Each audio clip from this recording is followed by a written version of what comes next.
In today's Farm Report, the University of Minnesota Extension Service held a nitrogen conference last week.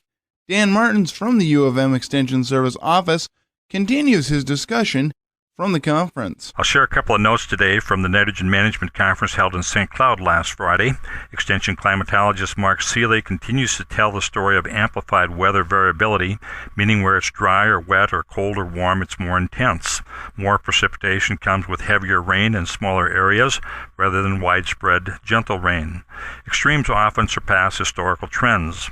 There are more frequent 3-inch rains, and weather scientists are redefining 100 and 500-year rain events. Globally, 2014 was the warmest year for a long time, but the Midwest was the coolest. In California and Nevada were unusually hot and dry. Weather data shows a warmer temperature pattern. The change in warmer daily low temperatures is twice as much as a change in daily high temperatures. This makes for a longer growing season, but variability means that's not true everywhere, every year.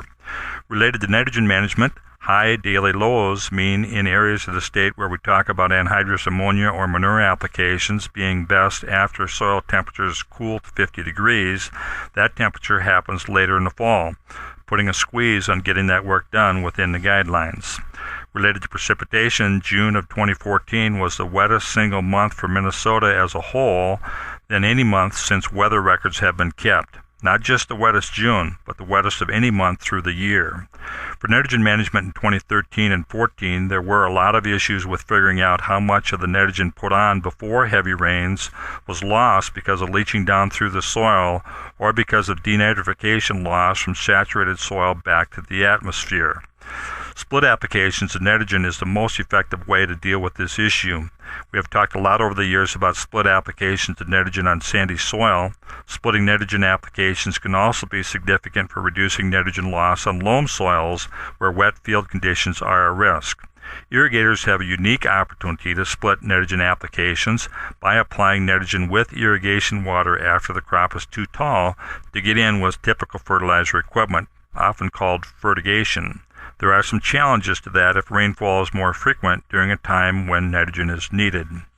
Minnesota Extension's new irrigation specialist, Joshua Stamper, offered some discussion about fertigation. He said, with fertigation, you're at the mercy of uniform water application. So the practice of checking the uniformity of water application across the span of an irrigation system is important for making effective use of water, but doubly important then if you are applying nitrogen or other crop nutrients through the irrigation system. Many soil and water conservation districts and some other farm advising services in irrigation areas offer the service of doing uniformity testing and or showing farmers how to do this task correctly. It could even be a good 4-H, FFA, or student project for youth connected with farms. I'm Dan Martins with U of M Extension, and I hope your projects are going well today. A highly pathogenic strain of avian influenza, which was discovered in Minnesota last week, has been found in 2 other sites in the Mississippi Flyway. 2 sites in Missouri were tested this week and tested positive. The USDA has quarantined all 3 facilities for the H5N2 virus. Spring is upon us, and with the warm weather comes the drying of grain that may have been stored over winter. Dan Martins with the University of Minnesota Extension Service office shares some guidelines from the U of M on natural air drying. Here's a call from yesterday. I've been using natural air drying for several years, and I have corn in a bin that's still 18% moisture. I'm scheduled to deliver the corn at the end of April or in May.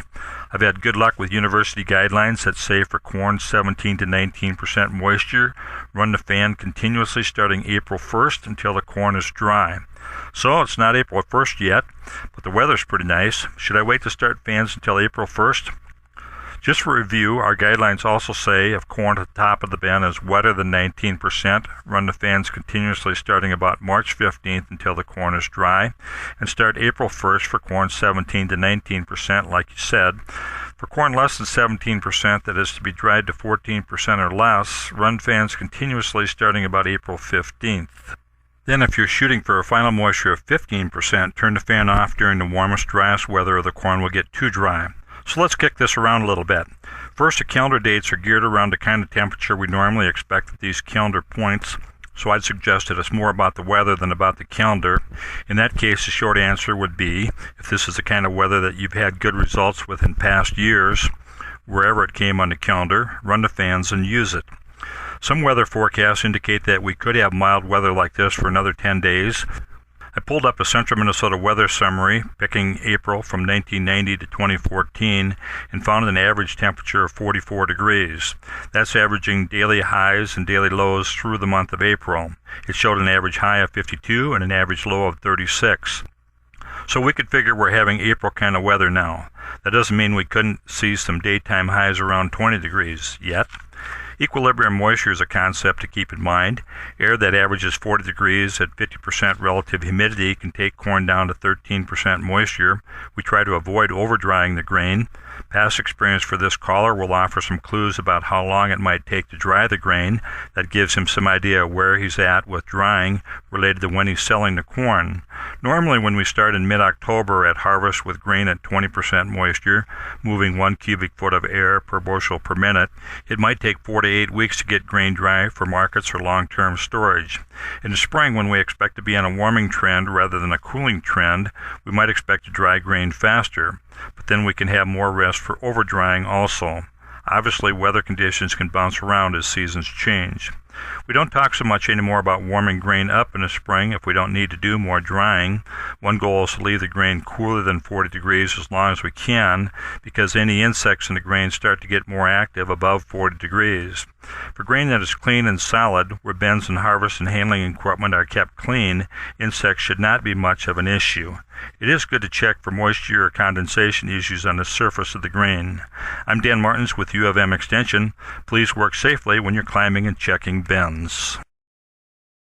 A strong dollar. Yes, that sounds good, and it is a reflection of something good happening in the U.S. economy, but the appreciating U.S. dollar continues to soften our export potential, especially for meats and dairy products. This from Agriculture Department Acting Chief Economist Rob Johansson. He says when the dollar's stronger compared to the currencies of customer countries, it makes our products more expensive to those countries, so they buy less. So why this strength in the U.S. dollar? The main reason for the dollar getting stronger relative to some of these other currencies like Brazil's currency or China's currency or the euro is that our growth rate projected for this coming year, our economy is getting stronger. Projections are that economies are going to grow slower than they expected, making our dollar worth more, our products more costly. And this is showing up now as USDA this week lowered previous export forecasts for beef, pork, broilers, and turkeys. Total meat exports this year could drop by about 3% from 2014. Gary Crawford for the U.S. Department of Agriculture, Washington.